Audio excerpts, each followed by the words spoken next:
नमस्कार, स्वागत है आपका आपके अपने यूट्यूब चैनल करमीर में। आज हम बात करेंगे वर्धमान महावीर कोटा खुला विश्वविद्यालय के अंदर जो सामान्य हिंदी का जो पेपर होता है उसका क्या पैटर्न रहता है, किस प्रकार के सवाल आते हैं उसके ऊपर चर्चा करेंगे।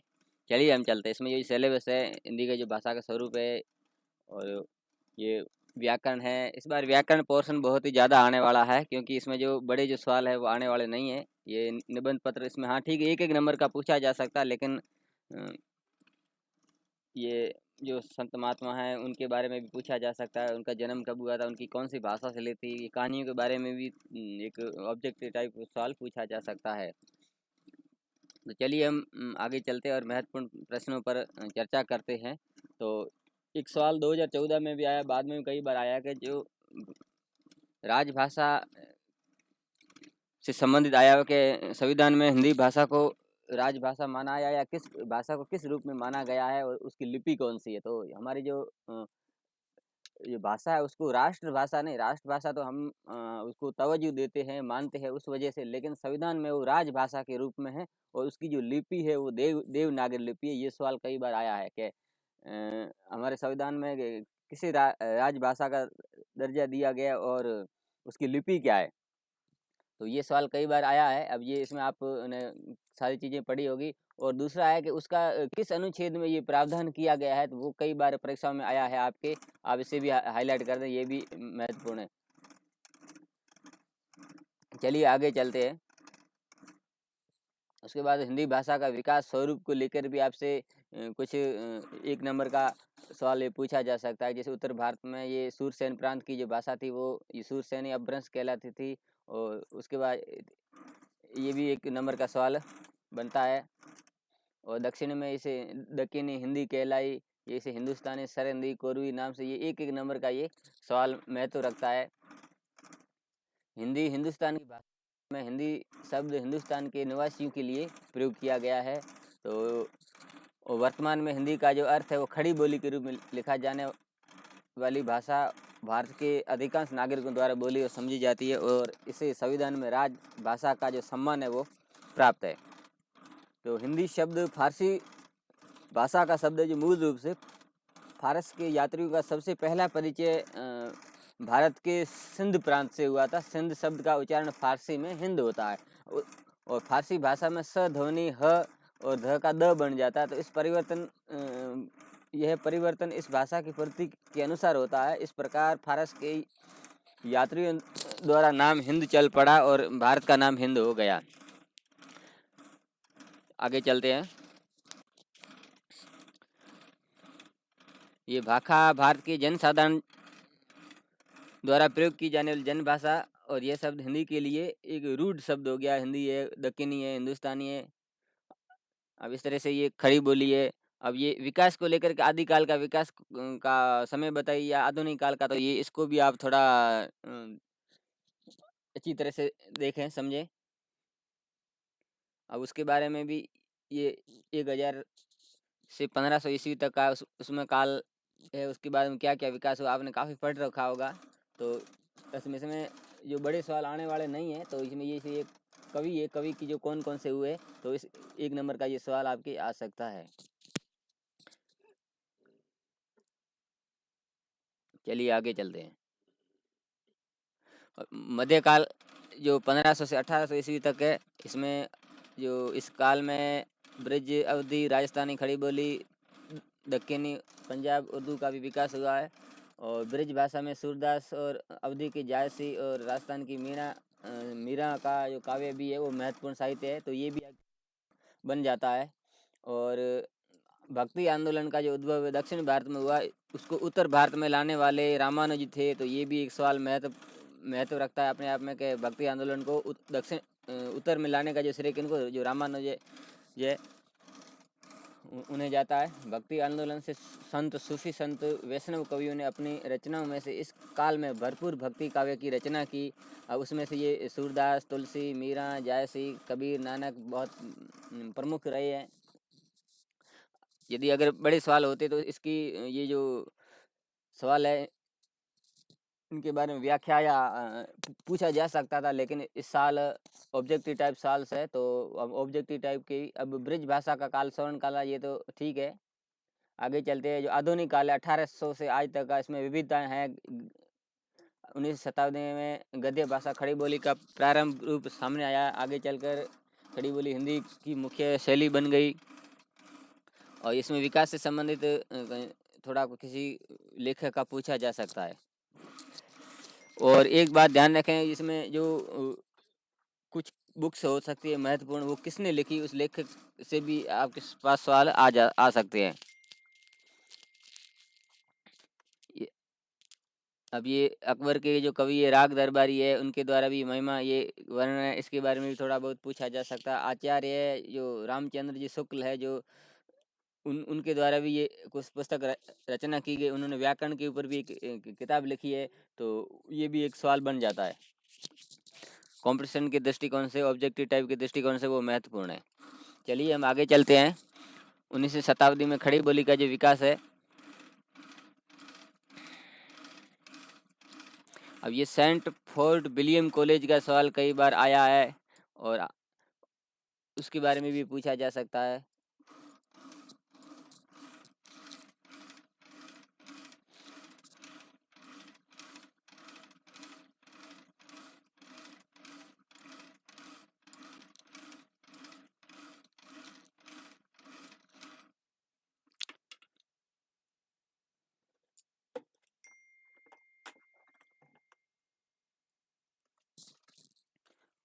उन्नीस सौ 1947 तक इसमें ये छायावाद के, प्रगतिवाद, प्रयोगवाद, इसमें से भी सवाल उठ जाते हैं अगली बार।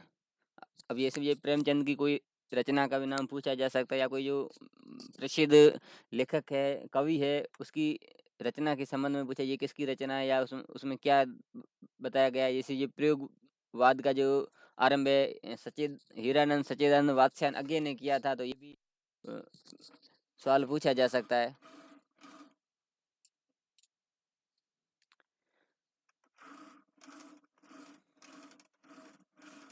संविधान में हिंदी को राजभाषा का दर्जा मिला, ये 15 भाषा, इस तरह से ये भी सवाल आ जाता है। अब ये सारांश है, आप इसमें आराम से देख लें। अब ये जो मिलान वाले है, इसमें ये आप ध्यान रखें, ये चंद्रवर्ध दत्ताई ने कौन सी किताब लिखी थी, ये याग्निक है। इस एक किताब से संबंधित लेखक और किताब का जो मेल है, इस तरह का आ सकता है। या इसकी, अब ये हिंदी की संस्कृत निष्ठ शैली के समर्थक कौन है, ये जो एक नंबर की है, वो सवाल ज़्यादा महत्व रखेंगे। चंद छंद बन महिमा किस भाषा की रचना है। अब ये भाषा योगा श्रेष्ठ किस सदी की है, तो पद्म पुराण है। बनारस अखबार, ये बहुत महत्व रखते हैं।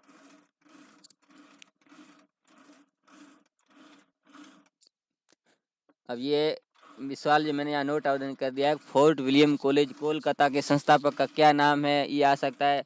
और चंद्रकांता स्तुति उपन्यास के रचनाकार कौन है, तो आपको बता दें ये देवकी नंदन खत्री रही है।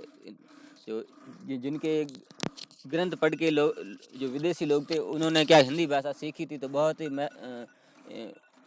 अच्छा ये उपन्यास था, तो ये कई बार सवालों में आता है। और चलिए आगे चलते हैं। हिंदी भाषा का शब्द और भंडार, यहाँ से आपके कई सवाल के तत्सम क्या होते हैं। अब यहाँ से बहुत सारे शब्द बनेंगे। इस शब्द का तत्सम रूप बताइए, इसका तद्भव रूप बताइए, तो या इसकी परिभाषा आ सकती है। तो ये सवाल बहुत महत्व रखते हैं।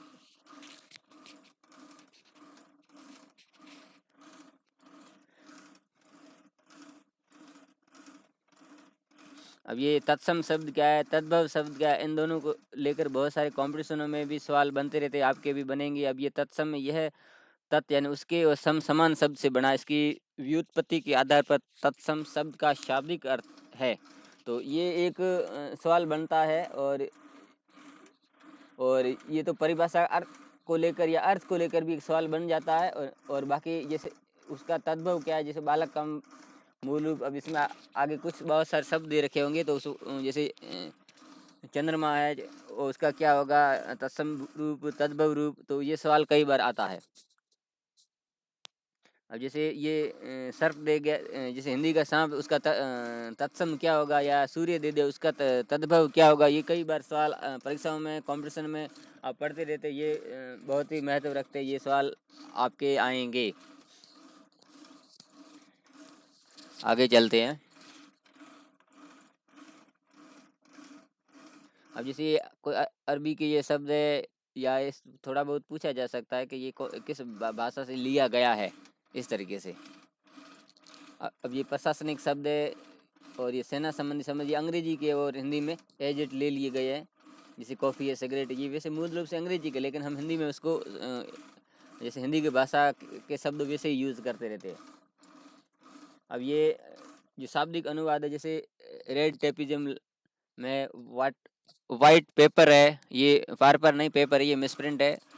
गोल्डन जुबली है, जुबली भी है, इसमें ये मिसप्रिंट है। तो इस तरह से कुछ है शब्द है। ये एयर कंडीशन अनुकूलित है, तो ये भी थोड़ा बहुत पूछा। शंकर शब्द का मतलब दो हिंदी के ऐसे शब्द जो हिंदी के साथ अन्य भाषा के शब्द जोड़कर बनाए गए, जैसे कटोर, कटोरदान, छायादार, डबल रोटी, फिल्मोत्सव, मालगाड़ी, इस तरीके से ये शब्द है वो बनाए गए। तो इससे भी कुछ सवाल उठेंगे आपके, ज़्यादातर तत्सम तद्भव को लेकर। ये अब ये जो सवाल आप देख रहे हैं, ये आपके बहुत महत्व रखते हैं। अब ये बुक, ये जो इसका ये सवाल भी यहाँ दे रखा है और नीचे उत्तर भी दे रखा है, आप आराम से देखें। अगला, देवनागरी लिपि का मानक रूप और उसकी लिपि कौन सी है, विशेषताएं कौन सी है, या वो उस इस संदर्भ में भी सवाल कई आए हैं। अब ये लिपि किसे कहते हैं, ये भी आपके एक नंबर का सवाल बन जाता है, तो इसको भी आप थोड़ा ध्यान दें इस तरफ। अब ये आप पूरा पढ़ेंगे तो ये जो लिखे हुए चिन्ह है वो एक तरह से लिपि कहलाती है। अब यहाँ से श्री डॉक्टर हरदेव बारिक ने भी ये अपनी जो परिभाषाएं दी है। अब लिपि के फायदे क्या है, ये सारी चीज़ें आप थोड़ा थोड़ा देख लें, लेकिन इसमें ऑब्जेक्टिव टाइप्स आएगी, जो आपका सामान्य ज्ञान, व्यवहारिक ज्ञान की जो परख ली जाएगी। ये आपके देवनागरी लिपि। अब इसमें ये भी पूछा जा सकता है कि इसमें स्वर कितने, व्यंजन कितने, ये थोड़ा सवाल आपका जो सामान्य व्यवहारिक नॉलेज है वो आपसे पूछा जा सकता है।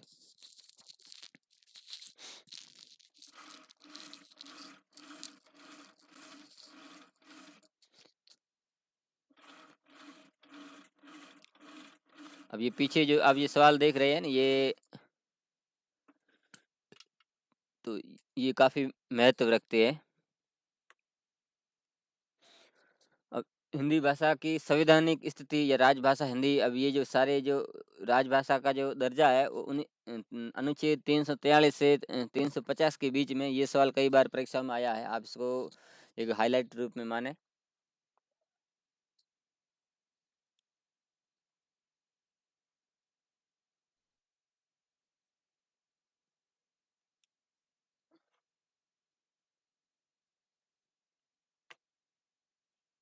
अब ये सवाल कई बार आया है। दिसंबर 2018 में भी आया, उसके बाद भी आया कि जो राजभाषा है हिंदी को संविधान में राजभाषा का दर्जा किस अनुच्छेद के अंतर्गत है, तो वो है 343 से 350। इसको आप हाईलाइट रूप में लें। और दिसंबर 2017 में आया, भारत की राजभाषा और उसकी लिपि कौन सी है, तो राजभाषा हमारी हिंदी है और उसकी जो लिपि है वो है देवनागरी। सीधा सही सवाल है। तो ये सवाल बहुत महत्व रखते हैं आपके लिए। राजभाषा का प्रारूप क्या है, कैसे होगा, वो सारे नियम इसमें दे रखे हैं। राजभाषा को जो दर्जा है इसी, अब कब दिया गया, ये भी सवाल आपको पूछ सकते हैं। ये 14 जो सितंबर है उसको हम हिंदी दिवस मनाते हैं हम सब, तो ये सवाल आपके लिए महत्व रखता है।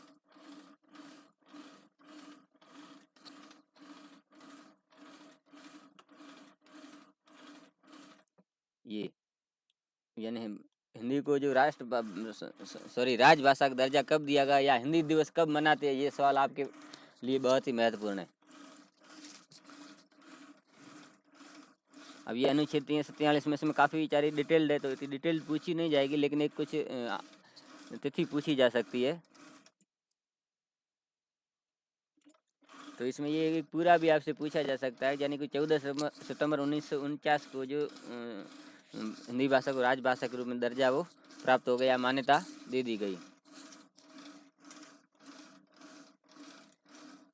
तो ये राजभाषा के प्रयोग से संबंधित इतिहास। पहला जो माननीय राष्ट्रपति महोदय का आदेश था जो 1952 में, दूसरा था 55 में, फिर ये 60 में, तो इस तरह से संशोधन परिवर्तन जो आते रहते हैं। अब ये 1955 में क्या क्या जो अनुच्छेद में 44 व्यवस्था के संशोधन लागू होने के 5 वर्ष पश्चात, फिर 10 वर्ष पश्चात एक आयोग का गठन किया जाए, इसमें ये अध्यक्ष होगा, ये होगा ये।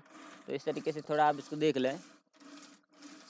राजभाषा अधिनियम 1963, अब ये अलग अलग अधिनियम के बारे में इसमें डिटेल में बता रहा है।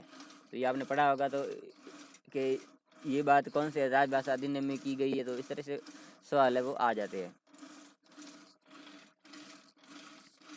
और राजभाषा संबंधी कुछ समितियां भी, जैसे केंद्रीय हिंदी समिति है, संसदीय राजभाषा समिति, हिंदी सलाहकार समिति, केंद्रीय राजभाषा कार्यान्वयन समिति, नगर राजभाषा कार्यान्वयन समिति, विभागीय राजभाषा के। तो इस तरह से कुछ समितियां हैं। इसमें सर्व जो प्रथम जो प्रमुख है वो 5 सितंबर को गठित केंद्रीय हिंदी समिति है। तो ये सवाल आपके बन सकता है। राजभाषा हेतु प्रेरणा और प्रोत्साहन के लिए भी काफ़ी चीज़ें हैं। जैसे इसमें हिंदी शिक्षण लेने वालों से पढ़ाई या परीक्षा के लिए कोई फीस नहीं ली जाती है, पाठ्य पुस्तकें मुफ्त में दी जाती है, कार्यालय समय में कक्षाएं ली जाती है, तो आने जाने का व्यय किया जाता है। हिंदी टंकण का प्रचार व प्रशिक्षण दिया जा रहा है। परीक्षा पास करने के लिए सेवा पुस्तिका में प्रविष्टि की जाती है। और इसमें ये जो पुरस्कार भी है, आप ये ध्यान रखें, इंदिरा गांधी राजभाषा शील्ड, इंदिरा गांधी राजभाषा पुरस्कार, नकद पुरस्कार 60 रुपये और 40 रुपये प्रति माह। तो इस तरह से पुरस्कार भी है, तो देते रहते हैं, जिनसे क्या जो हिंदी भाषा के प्रति लोगों का रुझान और रुचि बढ़ती है और उनको प्रोत्साहन मिलता रहता है। और राजभाषा से संबंधित जो पत्रिकाएं आती है, इनसे भी बहुत ही महत्वपूर्ण सवाल बनता है कि जो राजभाषा भारतीय है वो त्रैमासिक है, मासिक है, या ये उच्चतम न्यायालय निर्णय पत्रिका मासिक, तो ये जो आती रहती है। और सरकारी संस्थाएं कौन कौन सी, जैसे केंद्रीय हिंदी निदेशालय, नेशनल बुक ट्रस्ट क्या करता है, जो हिंदी की किताबों को प्रकाशन करते रहता है। केंद्रीय साहित्य अकादमी है। ये वृत्त चित्र है। और हिंदी दिवस, अब ये 14 सितंबर का जो मैंने पहले ही आपको बताया है कि हिंदी दिवस 14 दिसंबर को मनाया जाए। उसके बाद जो हिंदी पंखवाड़ा चलता है, तो यहाँ का काफ़ी कार्यक्रम होते हैं।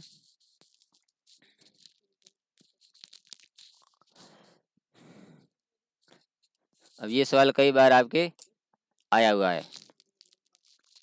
अब ये करने जैसा भी सवाल आ जाता है, तो उसको भी आप देख लें। इसमें सही है कौन सा, पहला 1952 में, 55 में, या जो भी है वो आप देख सकते हैं।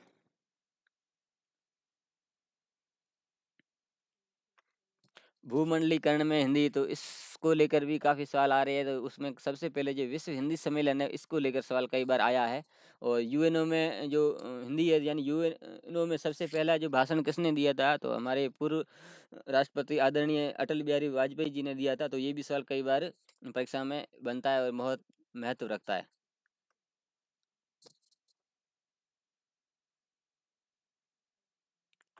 अब ये टेलीविज़न में भी हिंदी का प्रयोग है, रेडियो में भी हिंदी का प्रयोग है। इस तरीके से ये विज्ञान में भी है। चलिए आगे जो महत्वपूर्ण जो चीज़ें हैं वो हम देख लेते हैं।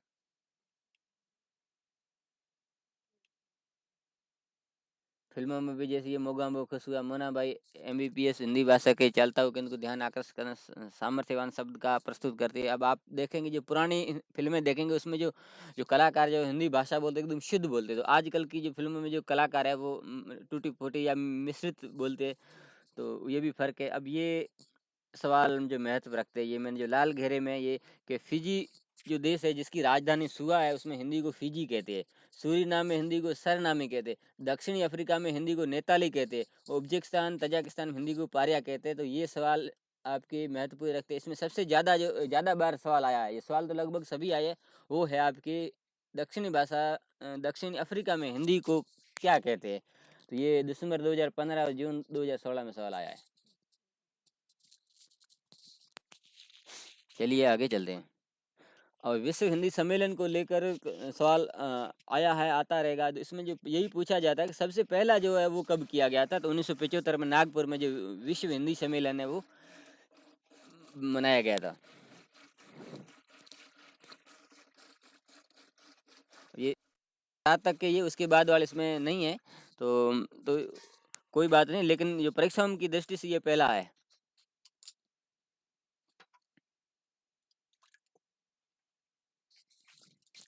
अब ये एक और भी सवाल इसमें साथ में है कि सबसे पहले विश्व हिंदी सम्मेलन में पारित प्रस्ताव के आधार पर वर्धा में 1947 में विश्व हिंदी विश्वविद्यालय की स्थापना की गई। ये परीक्षा के दृष्टिकोण से महत्व रखता है। अब ये जो मैंने पहले ही आपको बताया था, ये संयुक्त राष्ट्र संघ में अंग्रेजी, फ्रेंच वगैरह जो स्पेनिश जो भाषा का जो प्रारंभ को मान्यता दी गई थी, बाद में छठी भाषा के रूप में अरबी को मान्यता दी गई। और विश्व स्तर पर हिंदी का प्रचार देखते हुए हिंदी को भी यूएनओ की मान्यता प्राप्त है। प्रथम विश्व हिंदी सम्मेलन में मॉरिशस के राष्ट्रपति सर शिवसागर राम गुलाम ने यह प्रस्ताव रखा। रूसी विद्वान ईपी चेलिशेव, जर्मन विद्वान ने भी इनका समर्थन किया। तो यूनेस्को में हिंदी भाषा को दर्जा प्राप्त हो गया। भारत के 2 पूर्व विदेश मंत्रियों श्री अटल बिहारी वाजपेयी एवं पीवी नरसिंह राव यूएनओ में भाषण दे चुके हैं। तो माननीय अटल बिहारी जी प्रधानमंत्री भी रह चुके। प्रधानमंत्री पद पर रहते हुए उन्होंने भारत का नेतृत्व करते हुए अपना जो भाषण है वो हिंदी में दिया था। तो ये सवाल कई कंपटीशन आ रहा है, आपके लिए भी आ सकता है, आएगा। तो ये महत्वपूर्ण सवाल थे। चलिए आगे चलते हम। अब ये जो सम्मिलित करने आपको, अब हिंदी भाषा का व्यवहारिक व्याकरण से संबंधित बहुत सारी चीज़ें आएगी। आप कंपटीशन में निरंतर तैयारी करते हैं तो मुझे उम्मीद ही नहीं, पूरा विश्वास है इसमें आपको कहीं दिक्कत आने वाली नहीं है। अब ये मुहावरे बहुत महत्व रखते हैं, प्रायवाची भी रखते हैं, सब युग में चलती है। देखते हैं क्या है। अब ये मुहावरे और लोकोक्ति अर्थ को लेकर भी सवाल आया हुआ है जून 2016 में। तो मुहावरे लोकोक्तियों के उपयुक्त प्रयोग से भाषा में रोचकता, चुटीलापन आ जाता है। मुहावरे का मूल अर्थ लाक्षणिक यानी कि लक्षण, जबकि लोकोक्ति किसी प्रसिद्ध लोक या प्रचलित कथन के रूप में होती है। तो ये परिभाषा कई बार पूछी गई है, तो उसको भी आप ध्यान दें। मुहावरे, सारे मुहावरे आप कंपटीशन में पढ़ते हैं तो आपको कोई दिक्कत नहीं होनी चाहिए और नहीं होगी, क्योंकि आप ये चीज़ें पढ़ते रहते हैं समय समय पर। लेकिन व्यवहारिक ज्ञान तो हमें होता ही है, तो उसमें कोई दिक्कत की बात नहीं है। लेकिन ये सवाल आएंगे। अब लोकोक्ति का भी आ जाएगा, मुहावरा भी पूछा जाएगा, व्याकरण का पोर्शन ज़्यादा रहने वाला है। पर्यायवाची भी ये बहुत सारे इंपॉर्टेंट है, एक ऐसा कोई नहीं है जो महत्व नहीं रखता है। जैसे कमल का पूछ सकते हैं, गंगा का पूछ सकते हैं, जल का पूछ सकते हैं, नदी का पूछ सकते हैं, पेड़ का पूछ सकते हैं, सर्प का पूछ सकते हैं, सोने का, और भी कोई है वो पूछ सकते हैं। अब ये शब्द युग्म है, जैसे अर्चन और अर्जन, इसकी अर्थ बताइए, ये भी आ सकता है। इनमें से कौन सा शब्द 4 ऑप्शन दे देंगे, उनमें शब्द युग्म और अर्थ कौन से में सही है, अर्थ कौन से में गलत है। तो इस तरीके के भी सवाल आपके 2-4 सवाल आपके आराम से बन सकते हैं। तो इसको भी आप, जैसे ये सुर का शूर्य और शूर का मतलब वीर होता है। इस तरह सुत, पुत्र, शूत, सारथी, सम्मान, इज्जत, समान, बराबर। तो इस तरह के ये शब्द युग में ये आते हैं। एक जो अनेकार्थी शब्द यानी है, तो यानी एक अर्थ के जो अनेक अर्थ निकलते हैं उनको लेकर भी, जैसे अर्थ का धन है, हेतु है, प्रयोजन, इस तरीके से ये अर्क का भी कई बार अंक जैसे गोद को, चिन्ह को, ये गिनती को भी कहते हैं। तो इस तरह ये सवाल आपके महत्वपूर्ण है, परीक्षा में आएंगे। क्योंकि इस बार ऑब्जेक्टिव टाइप से तो व्याकरण के सवाल ज़्यादा आएंगे, क्यों जो बड़े बड़े सवाल है जो वो नहीं आएंगे, कम ही आएंगे। अब ये उपसर्ग और प्रत्यय को लेकर भी आएंगे। अब उपसर्ग क्या है तो उसकी परिभाषा को लेकर भी आपके सवाल आ रखा है। तो यही कहेगा अति उपसर्ग को लेकर एक कि कौन सा शब्द सही बने, अधि उपसर्ग को लेकर कौन सा, या निम्न में से कौन सा उपसर्ग है, या निम्न में से कौन सा प्रत्यय यूज किया गया है, उपयोग किया गया। तो इस तरह सवाल परीक्षाओं में बनते रहते हैं। जैसा कि आप कई परीक्षा में बैठते हैं तो आपको चीज़ें ध्यान है। अब ये प्रत्यय उपसर्ग में क्या होता है, वो शब्द जो उपसर्ग होता है वो पहले काम में यूज होता है, जोड़ा जाता है, और प्रत्यय बाद में। अब इसका पता कैसे चलेगा उपसर्ग पहले होगा या प्रत्यय पहले होगा। अब इसमें पहला अक्षर उ है और प। अब उ पहले आता है या प पहले आता है, तो हमें पता है कि उ पहले आता है और प बाद में आता है। तो इसलिए उपसर्ग शब्द के पहले यूज लिए जाते हैं और जो प्रत्यय है शब्द के बाद में। ये तो है, ता है, ई है, ये है, मान है, इस तरीके से जो प्रत्यय वो यूज लिए जाते हैं। प्रयोग किए जाते हैं। अब ये शब्द शुद्धि को लेकर भी काफ़ी सारे सवाल आते हैं, जैसे ये सही है या ये सही है, तो ये चीज़ें आप हमेशा कंपटीशन में पढ़ते रहते हैं, तो आपको इसमें कोई दिक्कत नहीं आएगी। वाक्य शुद्धि के भी सवाल आएंगे कि वक्सों पर कुआ बोल रहा है तो नहीं, कुएं बोल रही है, इस तरीके से। ये विषय बहुत बड़ा है, नहीं ये विषय बहुत छोटा है। कुत्ते रात भर चिल्लाते नहीं, वो भौंकते। तो इस तरह से जो वाक्य शुद्धि के भी प्रश्न आपको देखने को मिलेंगे। अब इसमें जो पीछे ये सवाल है ये भी महत्वपूर्ण रखते हैं, इसको भी आप पढ़ें आराम से।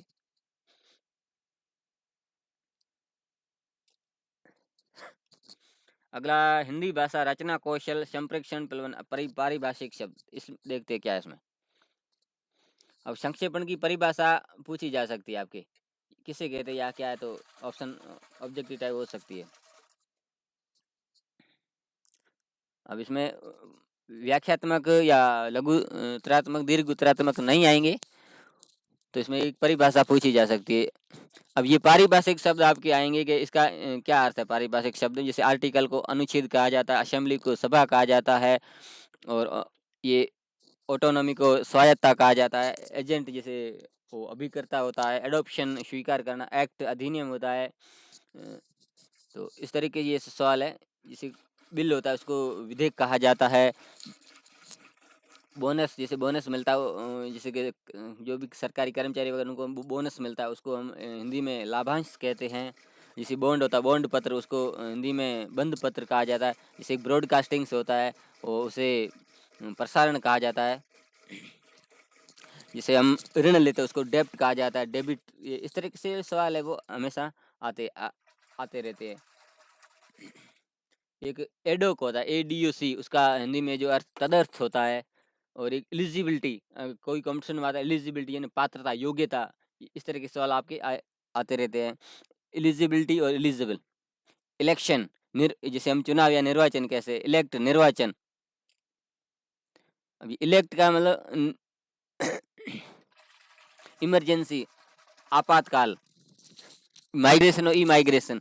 माइग्रेशन शब्द का अर्थ होता है प्रवास, और ई माइग्रेशन का अर्थ होता है उत्प्रवास। फॉरबिड यानी मना करना है। जैसे आप बाग में जाएंगे तो वहाँ लिखा होगा कि पौधों को या फूलों को तो फूल तोड़ना वर्जित है, forbid the cutting of flowers. तो इस तरीके से आते रहते हैं।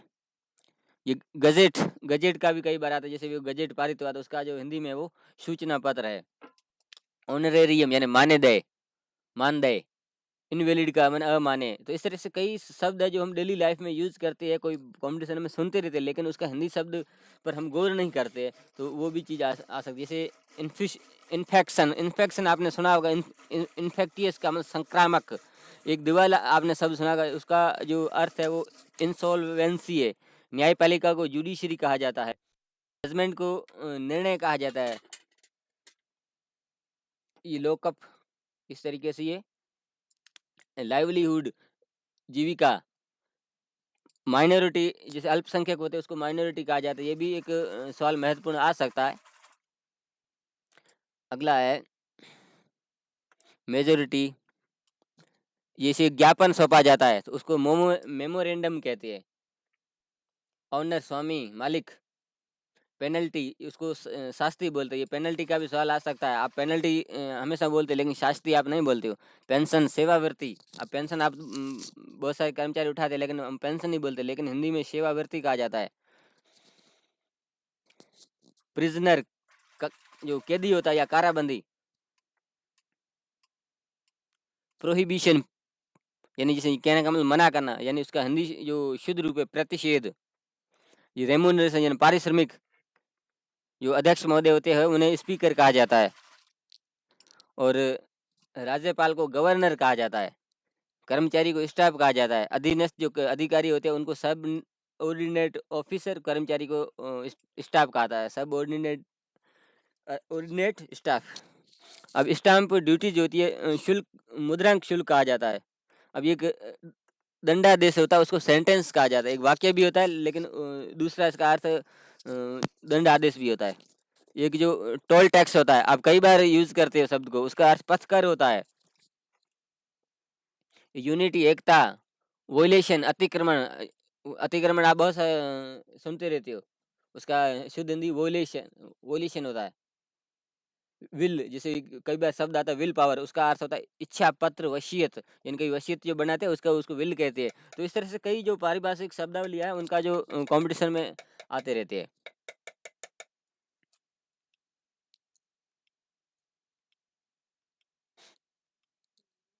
अब ये जो सवाल कई बार आए हुए हैं मैंने जो बताए हैं, आप इसको गौर फरमाएं। ये सवाल आपके आएंगे कि इन शब्दों का हिंदी अनुवाद कीजिए, ये इसका उनके समक्ष सही लिखिए।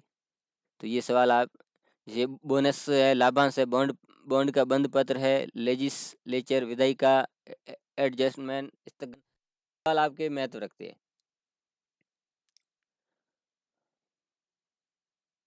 अब ये व्यक्तिगत व सामाजिक पत्र, अब ये पत्र आपको लिखने का नहीं आएगा लेकिन उसके प्रारूप को लेकर सवाल आ सकता है।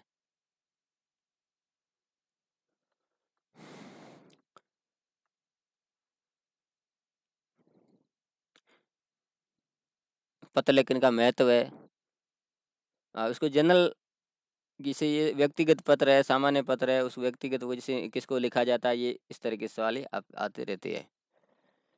बड़ों के लिए क्या कौन सा शब्द यूज किया जाएगा, तो इस तरह से मतलब उनके जो फॉर्मेट को लेकर, प्रारूप को लेकर सवाल आपसे पूछे जाएंगे।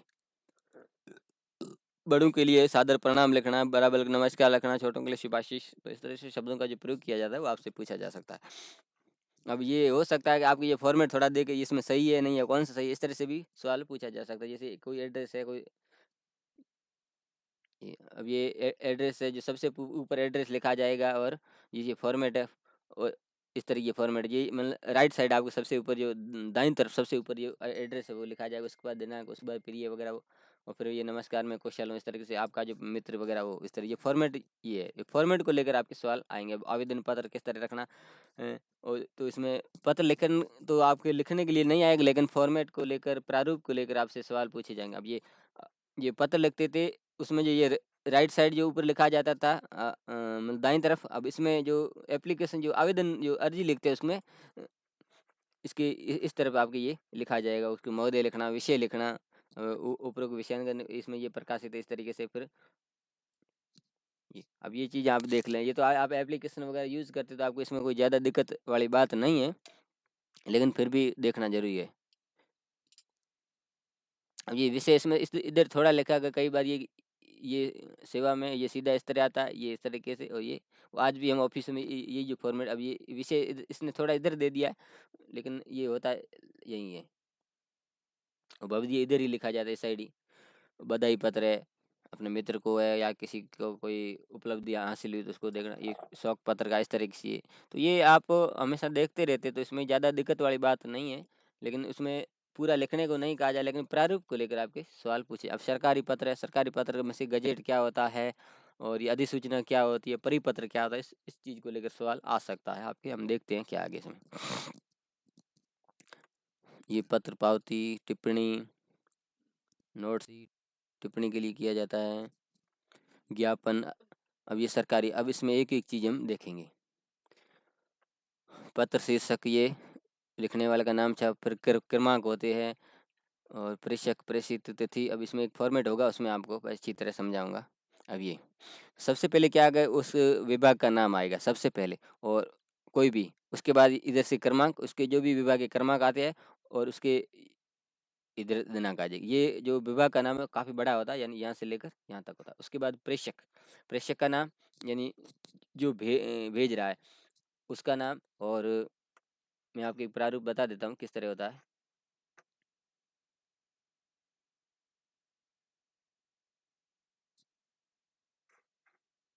मैंने खुद ने जो बनाया वो आपको बता देता हूँ। वो खुल रहा है, तब तक हम आगे चलते हैं। ये खुल गया है।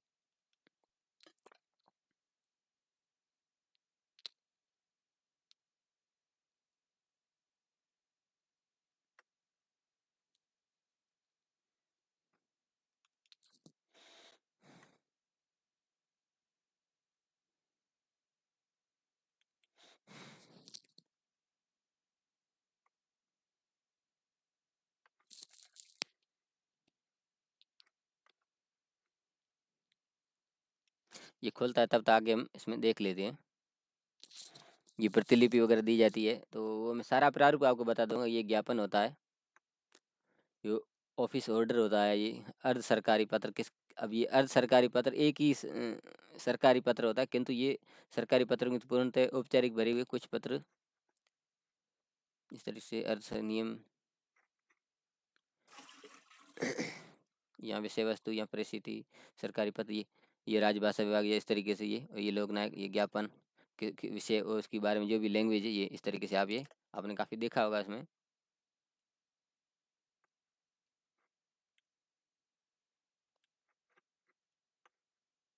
निबंध है, अब निबंध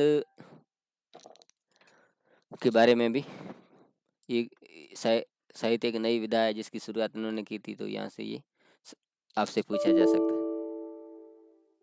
चलो, वो मेरी फाइल नहीं खुद रही है, चलो कोई बात नहीं, इसको आगे चलते हैं।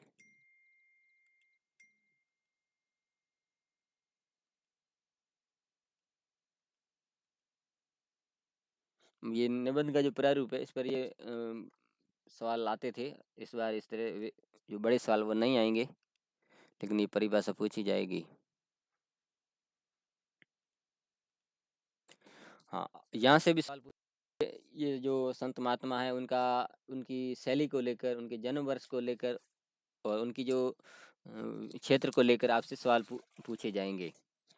तो ये संत कबीरदास जी थे, उनके जो गुरु है वो रामानंद जी थे, और ये उन और ये जो कबीर थे वो निर्गुणवादी थे। तो ये भी सवाल आपसे पूछा जा सकता है। जो जो इनके जो भक्त है, ये कबीर पंथी जो भक्ति में रामानंद का भक्तिवाद, इस्लाम का एकेश्वरवाद, नाथपंथ का आठ योग, सूफी संतियों की प्रेम निष्ठा का समन्वय है। और कबीर की भक्ति का जो आदर्श है वो बहुत ही ऊंचा है। तो ये प्रेम, अगाध विश्वास, श्रद्धा, आस्था, निष्ठा, किंतु पूजा अनुग्रह के अवसर कम है। यानी कि कबीर जी पूजा पाठ में विश्वास नहीं रखते हैं, जो निर्गुणवादी होते वो नहीं। तो ये इस सामान्य समझ को लेकर आपसे सवाल ये पूछे जा सकते हैं। तो जो उसकी जो कबीर दास की जो रचना है, पद है, साखियाँ हैं, शबद है, रेमिनियाँ हैं, तो इस तरह की सारी चीज़ें हैं, तो इनसे भी सवाल आ जाता है। अब जो परीक्षा में जो क्या आया, मैं आपको अब ये उनके जन्म को वर्ष को लेकर, ये 1455 जेठ शुक्ल पूर्णिमा सोमवार को हुआ था। ये किसके अनुसार है? चरित बोध के अनुसार। लेकिन हकीकत ये है कि कबीरदास जी का जन्म और उनकी जो मृत्यु आज भी एक रहस्य बने हुई है।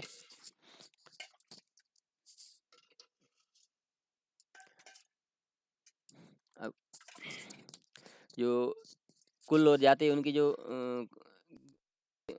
जानकारी आज किताब में, जो एक नीरू नामक जुलाई के घर में थे, तो एक मुसलमान होने के बाद भी न जुलाहा जाति की उसमें लिख काफ़ी चीज़ें हैं। जुलाहा जाति में उनका जो पालन पोषण हुआ था।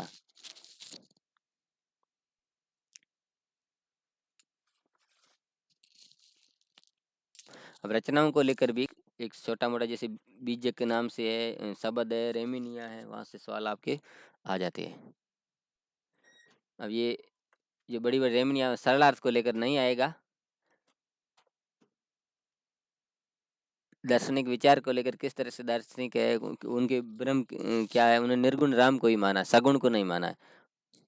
और वो उनके जो राम है वो त्रिदेव उनसे भी परे है। यानी कि जो उनका ये मत था कि जो ईश्वर है हर कण कण में विद्यमान है।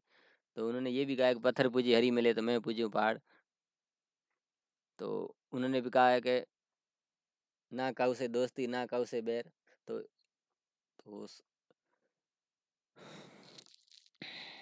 आगे चलते हैं।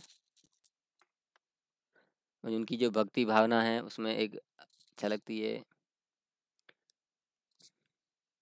अब ये सवाल क्या आया वो मैं आपको बता देता हूँ। उनकी शिल्प कला और भाषा को लेकर 2016 में आया, कबीर की भाषा को क्या कहा गया है। और जून 2015 में भी ये सवाल आया है, तो ये सवाल महत्व रखता है आपके लिए। ये काव्य जो ब्रिज भाषा, अवधी, भोजपुरी, राजस्थानी और खड़ी बोली में का प्रयोग है, और भाषा में मिश्रण प्रवृत्ति शैली का जो प्रभाव है वो दिखाई देता है।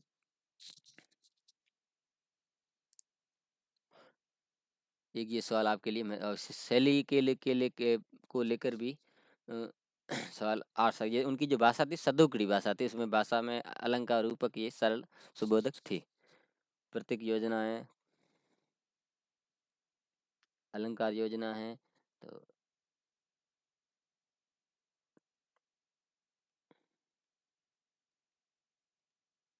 अब तुलसीदास जी को लेकर के भी सवाल आ सकते हैं, जैसे उनका जन्म कहाँ हुआ, उनकी रचना, जैसे रामचरितमानस का कई बार सवाल है पूछा गया है। जो तुलसीदास जी का जन्म है 1589 को राजापुर में हुआ था, तो ये सन को लेकर सवाल आ जाता है। जैसे दाम्पत्य जीवन है, वो उनका जो विवाह कहाँ हुआ था, किन के साथ हुआ था, तो वो भी सवाल आपके आ जाता है। अब रामचरितमानस को लेकर दिसंबर 2017, दिसंबर 2015, दिसंबर 2014 ये सवाल आया है। क्या क्या सवाल आया है कि ये किसने लिखी, किस भाषा में लिखी, आप ये समझ सकते हैं कि ये सवाल कितना महत्व रखता है।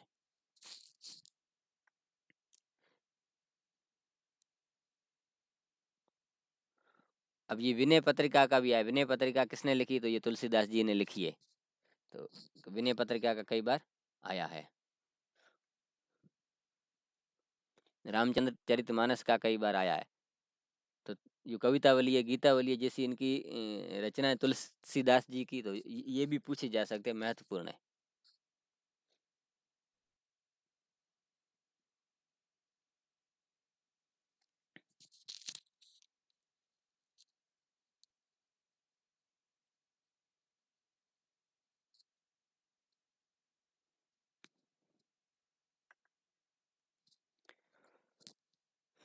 चलते आगे।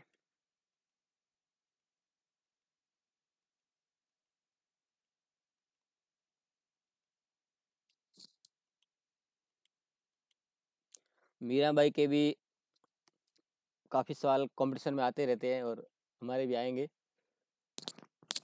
कि दिसंबर 2017 में सवाल आया था कि मीरा के आराध्य देव कौन थे। अब ये तो सबको पता ही है, श्री कृष्ण थे।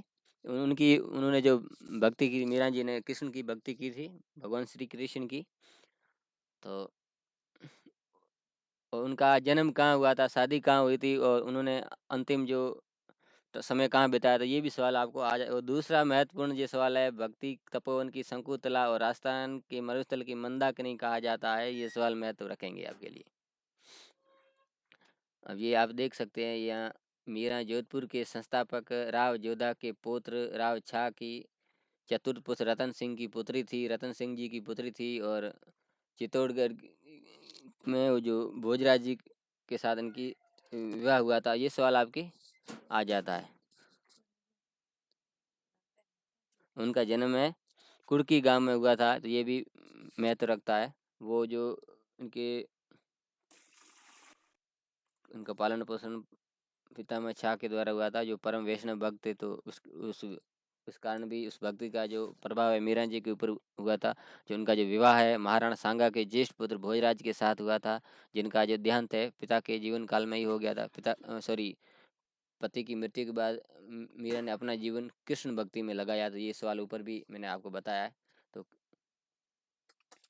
उनके जीवन को लेकर भी एक छोटा सवाल आ सकता है।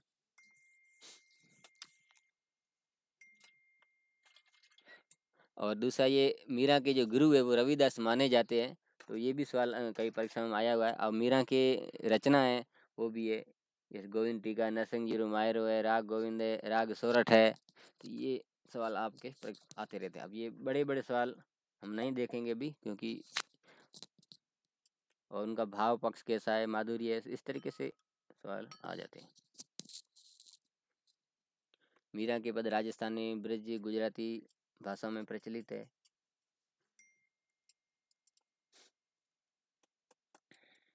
जयशंकर प्रसाद के जो स्तंभों के बारे में, दो के बारे में सवाल पूछा जा सकता है। और उनका जो जन्म कब हुआ, तो ये भी पूछा जा सकता है, महत्व रखता है।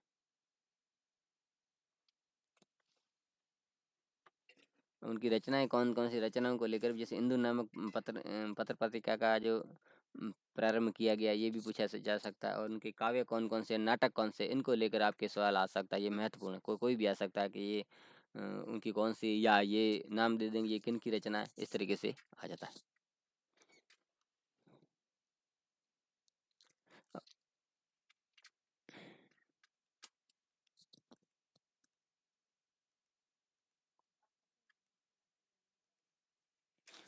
ताराचंद जी जोशी के बारे में भी, जैसे आपके इसमें जो भी कहानी है, कविता, उसको लेकर भी सवाल ये आ जाता है। बड़े सवाल इसमें नहीं आएंगे, लेकिन ये मेरा वतन ऐसे रानी, जैसे गर्म तवे पर पानी, एक असली कैटेन से थकन उदासी का नाता है, वेतन के दिन सा निश्चित ही पहला बिल उसका आता है। तो इस तरह से जो रचना है, उनका भाव पूछा जा सकता है आपकी।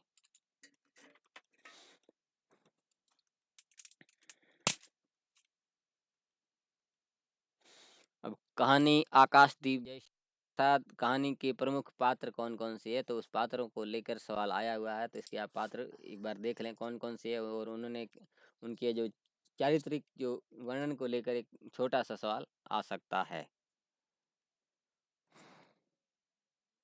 अब ये इसमें उनका क्या, युवती का क्या नाम था, ये आपने कहानी पढ़ रखी होगी, तो ये भी थोड़ा महत्व रखता है ऑब्जेक्टिव टाइप से।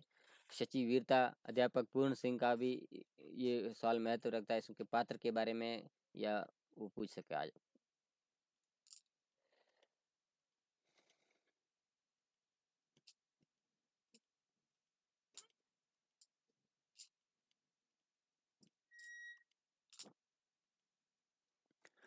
ये जो आत्मकथा है महात्मा गांधी की, सत्य के साथ मेरी प्रयोग, तो आत्मकथा में किसकी कथा होती है, तो ये जो व्यक्ति जो किताब लिखता है उसकी स्वयं की होती है। आत्मकथा में स्वयं के बारे में लिखना, तो ये सवाल 2016 में आया हुआ जून में। अब ये भी ये विधा मानी जाती है, तो ये भी सवाल 2015 में भी आया हुआ है।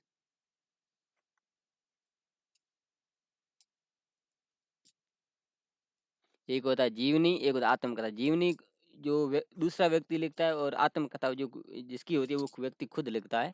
जो महात्मा गांधी की जो जीवनी थी, सत्य के साथ मेरे प्रयोग, वो मूल रूप से अंग्रेजी में लिखी गई थी। तो कई लोग गुजराती में लिख देते, तो ये भी है, आप देख लें। उनका जो जन्म है 2 अक्टूबर 1869 को हुआ था, तो पोरबंदर में हुआ। तो ये आप यहाँ गांधी जी के बारे में उनके जीवन को लेकर भी एक सवाल पूछा जा सकता है। और उन्होंने 1925 के आसपास अपनी आत्मकथा ये लिखी थी। तो ये तो इतना महत्व तो नहीं रखता, सन नहीं पूछा जाएगा, लेकिन किस भाषा में पूछी गई, कई कंपटीशन में आया था।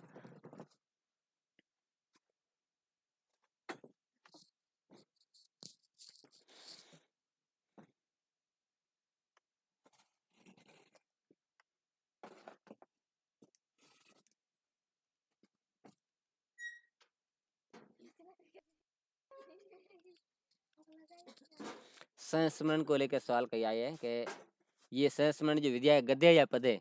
संस्मरण, तो पद्य का मतलब का अर्थ होता है कविता के हिसाब से, कि कविता के रूप में या किस तरह, वो है पद्य। और वैसे कहानी के टाइप में अगर कोई विद्या है तो वो है गद्य। तो ये गद्य ही है। संस्मरण का अर्थ है सम्यक पूर्ण से स्मरण करना, ये गंभीरता पूर्वक एक दूसरे की जीवन की घटना या प्रसंग को बड़ी आत्मीयता पूर्वक स्मरण करते हुए इसका वर्णन करता है। तो इस तरीके से ये सवाल आया हुआ महत्व का है 2014 में, जून 2018 में, जून 2016 में। जो ये महत्व का सवाल है मैंने आपको बता दिया है। महादेवी वर्मा के संस्मरण है, जैसे निहिर रश्मि नीरजा है, सांध्य गीत, दीप शिखा, इस तरह से काफी सवाल है वो आते रहते हैं।